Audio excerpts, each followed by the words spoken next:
So in this video I'm gonna show you how to switch between single lens and 360 on DJI Osmo 360.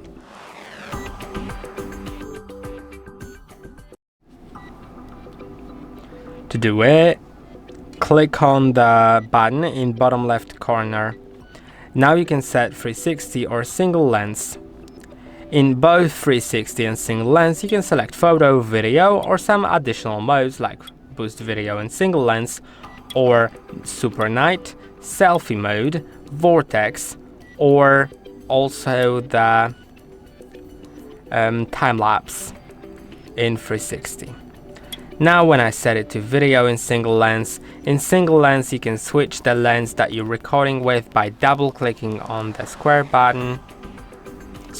By clicking once. Now to start recording, just click on the OK button on the circular button. You can swipe down to set length of the video. And yeah, that will be about it. I hope that this video was helpful. Don't forget to like and subscribe, and see you in the next one.